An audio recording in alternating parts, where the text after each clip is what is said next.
عن عبد الله بن عمر رضي الله عنهما قال تمتع رسول الله صلى الله عليه وسلم في حجة الوداع بالعمرة إلى الحج وأهدى. فرماتے ہیں کہ رسول اللہ علیہ وسلم نے تمتع فرمایا حجۃ الوداع میں. اس سے کیا مراد؟ ابھی ہم نے پڑھا کہ حج قران آپ نے کیا تھا. اصل میں حج تمتع دونوں حجوں پر بولا جا سکتا ہے، تمتع پر بھی قران پر بھی. تمتع کا معنی فائدہ اٹھانا، اور اس سے مراد یہ ہے کہ ایک ہی سفر میں حج و عمرہ کو جمع کر لینا، یہ فائدہ اٹھا لی. تو چونکہ قران میں بھی دونوں ہی باتیں جمع ہیں، عمرہ اور حج دونوں، اور تمتع میں بھی دونوں ہی باتیں جمع ہیں، اس لیے دونوں ہی باتوں کو اصطلاحی اعتبار سے تمتع کہا جا سکتا ہے. لیکن جب دونوں ایک ساتھ بیان ہو، قران اور تمتع، تو قران کا اپنا معنی ہوگا اور تمتع کا اپنا معنی ہوگا. لیکن اگر قران الگ ہو، تمتع الگ ہو، تو تمتع ہے ہی، لیکن قران کو بھی تمتع کہا جا سکتا ہے اس پہلو سے کہ تمتع کا معنی فائدہ اٹھانا، تو قران کرنے والا بھی فائدہ اٹھا رہا ہے اور ایک ہی سفر میں دونوں ہی باتوں کو جمع کر رہا ہے. تو یہاں جو تمتع ہے کہ اللہ کے پیارے پیغمبر نے تمتع کیا، اس سے مراد وہ حج تمتع اصطلاحی نہیں، بلکہ اس تمتع سے مراد قران ہے.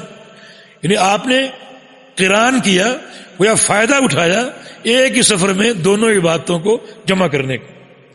بالعمرۃ الی الحج، عمرہ حج کے ساتھ، واہدہ، اور آپ قربانی لے کر آئے. فساق مع الہدی من الحلیفہ، آپ ذوالحلیفہ جو کہ اہل مدینہ کی میقات ہے، وہاں سے قربانی ساتھ لے کر، تبھی تو آپ نے قران کیا. یعنی میقات سے قبل قربانی موجود تھی آپ کے پاس، تبھی تو آپ نے حج قران کی نیت کی کہ قربانی پہلے سے موجود، اور میقات سے قبل قربانی موجود ہے تو وہ شخص حج قران ہی کرے گا. وہ بدأ رسول اللہ صلی اللہ علیہ وسلم فأحل بالعمرہ، رسول اللہ صلی اللہ علیہ وسلم نے عمرے کا جو ہے وہ احرام باندھا. ثم أحل بالحج، پھر حج کا بھی احرام باندھا. حج قران کیونکہ اس میں عمرہ اور حج دونوں ہیں، تو آپ نے لبیک عمرۃ وحجا، ایک ہی نیت فرمائی، لبیک عمرۃ وحجا، عمرہ اور حج دونوں کا اکٹھا احرام باندھا. فتمتع الناس مع رسول اللہ صلی اللہ علیہ وسلم، لوگوں نے بھی نبی علیہ السلام کے ساتھ حج تمتع کی نیت سے احرام باندھ لیا. فحل بالعمرۃ الی الحج، اور عمرے کے ساتھ ساتھ حج کا بھی اکٹھا احرام باندھ لیا. فکان من الناس من اہدى فساق الہدی من ذی الحلیفہ ومنہم لم یہد. اب لوگوں کی دو قسمیں تھیں صحابہ کرام کی جو آپ کے ساتھ تھے. کچھ تو وہ تھے جن کے ساتھ قربانی موجود تھی میقات میں، یعنی میقات سے قبل قربانی موجود تھی ان کے پاس، اور کچھ وہ تھے جن کے پاس قربانی موجود نہیں تھی، لیکن سب نے حج و عمرے کا احرام باندھ لیا. جو اللہ کے پیارے پیغمبر کا احرام تھا، سب نے اسی نیت سے احرام باندھ لیا.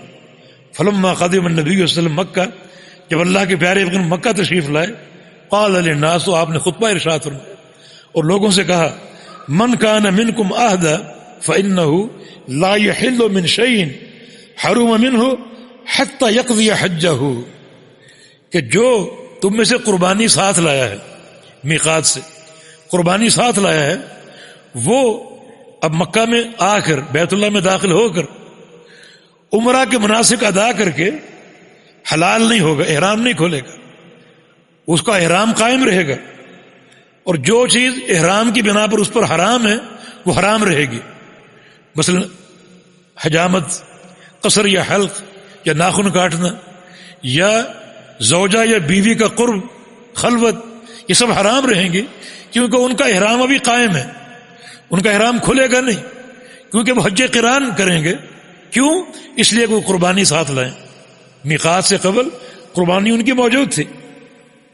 اور یہ حلال کب ہوں گے؟ جب پورا حج ادا کر لیں گے، مناسک حج ادا کر کے 10 ذوالحج کو جب وہ جمرہ کبریٰ کو کینکریاں ماریں گے، قربانی دے دیں گے، حلق یا قصر کر لیں گے، تو پہلا حلال ہو جائے گا. پھر جا کر وہ بیت اللہ کا طواف کریں گے، طواف افاضہ، اور سعی کریں گے تو مکمل حلال ہو جائیں گے، اور پھر مینا میں آ کر باقی جو کام ہے وہ پورے کریں گے. وَمَن لَّمْ يَكُن مِّنكُمْ أَهْدَىٰ، اور جو قربانی ساتھ نہیں لایا، قربانی ساتھ نہیں لایا، لیکن اس کا احرام وہی ہے، حج عمرہ دونوں کا اکٹھا احرام ہے، فلیطف بالبیت، وہ بیت اللہ کا طواف کر لے، وبالصفا والمروہ، اور صفا مروہ کی سعی کر لے، ولیقصر ولیحلل، اور وہ کٹنگ کرا لے سر کی، یعنی بال کٹوا لے اور حلال ہو جائے، احرام کھول دے، کیونکہ اس کا حج تمتع ہے۔ کیوں؟ اس لیے وہ قربانی ساتھ نہیں لائے۔ خلاصہ کلام یہ ہے کہ نبی علیہ السلام کے ساتھ جو صحابہ آئے وہ دو طرح کے تھے، احرام سب کا ایک ہی تھا، حج عمرہ اکٹھا احرام، لیکن کچھ وہ تھے جن کی قربانی ساتھ نہیں تھی اور کچھ وہ جن کی قربانی ساتھ تھی۔ تو رسول اللہ صلی اللہ علیہ وسلم نے فرمایا جو قربانی میقات سے ساتھ لے کر آئے ہیں وہ افعال عمرہ ادا کر کے احرام کھولیں گے نہیں اور کٹنگ بھی نہیں کرائیں گے، بلکہ احرام ان کا برقرار رہے گا، اور مناسک حج ادا کر کے پھر وہ احرام سے باہر نکلیں گے۔ اور جو لوگ قربانی ساتھ نہیں لائے وہ لوگ اپنا احرام کھول دیں عمرہ ادا کر کے، اور پھر جب حج کا موسم شروع ہوگا تو حج کا الگ سے نیا احرام جو ہے وہ باندھیں۔ تو حج قران میں حج و عمرہ ایک ہی احرام کے ساتھ ہے، اور حج تمتع میں حج و عمرہ دو احراموں کے ساتھ۔ تو فرمایا کہ ثم لیحل بالحج ولیہد، اور پھر وہ جب حج کا وقت شروع ہو 8 ذو الحج تو حج کا الگ احرام باندھے اور پھر وہ قربانی دے، کہ تمتع کے لیے قربانی ہے۔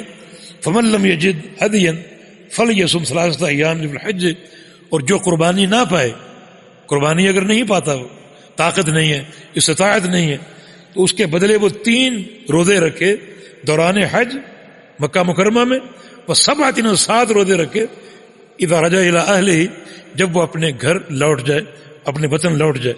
تلک عشرۃ کاملہ، اس طرح یہ 10 روزے مکمل ہو جائیں گے۔ تو تمتع کے لیے قربانی ضروری ہے، لیکن اگر طاقت نہ ہو، استطاعت نہ ہو، تو اس کا بدل موجود ہے، فدیہ موجود ہے، روزے کی صورت میں 3 روزے مکہ مکرمہ میں اور 7 روزے اپنے وطن، اپنے گھر لوٹنے کے بعد۔ اب رسول اللہ صلی اللہ علیہ وسلم نے کیا کیا؟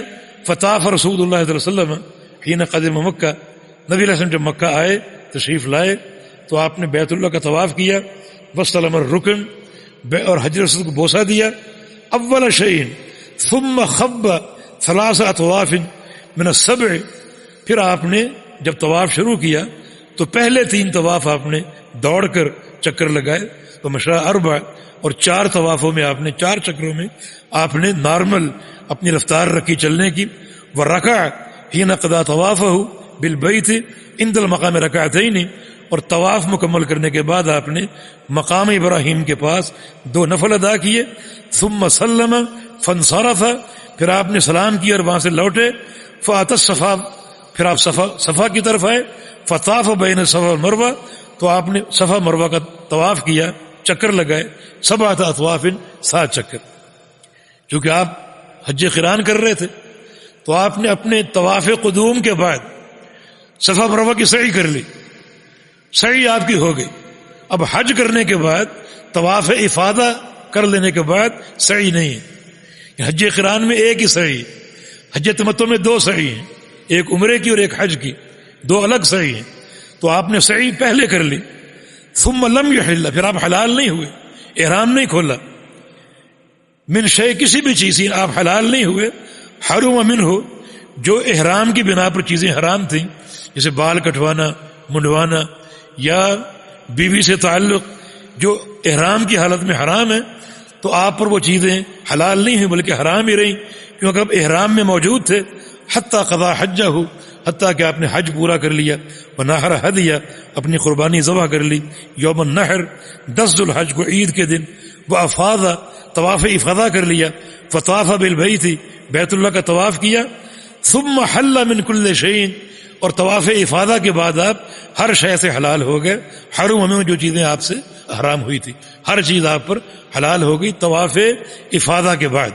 کیونکہ سعی آپ پہلے کر چکے تھے، لہذا طواف افاضہ کے بعد آپ نے سعی نہیں فرمائی، اور طواف افاضہ کے بعد ہر چیز حلال ہو گئی۔ اب جو ایک بیوی سے قرب وہ بھی حلال ہو گیا۔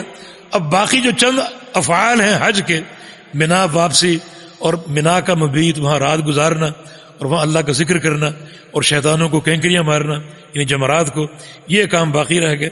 وفعل ما فعل رسول اللہ صلی اللہ علیہ وسلم من اہدى، جو لوگ قربانی ساتھ لائے تھے انہوں نے بھی وہی کام کیا جو اللہ کے پیغمبر نے کیا تھا، اور جو لوگ قربانی ساتھ نہیں لائے تھے وہ سب کے سب حج تمتع کرنے والے تھے۔